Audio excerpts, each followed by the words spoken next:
السلام علیکم ورحمۃ اللہ وبرکاتہ۔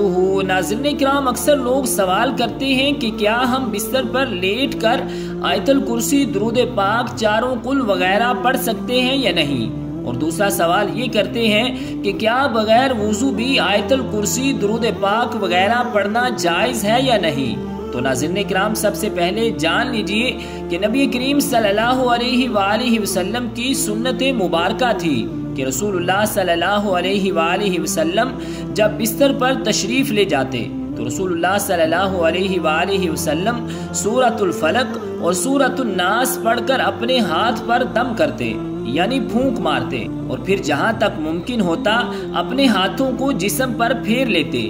تو ہمیں بھی چاہیے کہ سونے سے قبل یہ دونوں صورتیں ضرور پڑھیں، کیونکہ یہ آقا کریم علیہ الصلوۃ والسلام کی سنت مبارکہ ہے۔ اب رہا یہ مسئلہ کہ اگر کوئی شخص بستر پر لیٹا ہوا ہے تو کیا لیٹے لیٹے وہ درود پاک اور کل شریف وغیرہ پڑھ سکتا ہے یا نہیں؟ کیونکہ بعض لوگوں کی عادت ہوتی ہے کہ وہ جب تک سوتے نہیں تو وہ درود پاک پڑھتے رہتے ہیں۔ تو اس حوالے سے سمجھ لیجئے کہ افضل اور بہتر یہ ہے کہ آپ اٹھ کر بیٹھیں اور قبلہ رخ ہو کر درود پاک، آیت الکرسی اور کل شریف وغیرہ پڑھیں۔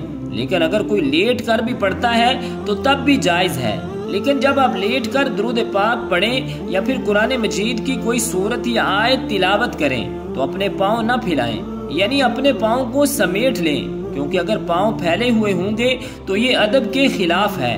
بہرحال اگر کوئی پاؤں پھیلا کر بھی پڑھتا ہے تو گناہگار نہیں ہوگا، لیکن بہتر یہ ہے کہ پاؤں کو سمیٹ کر پڑھیں۔ اور اسی طرح بغیر وضو بھی درود پاک پڑھنا، قرآن پاک کی تلاوت اور ذکر و اذکار کرنا جائز ہے، لیکن افضل یہ ہے کہ باوضو ہو کر پڑھیں۔ لیکن اگر کوئی بغیر وضو کے بھی پڑھتا ہے تو تب بھی جائز ہے۔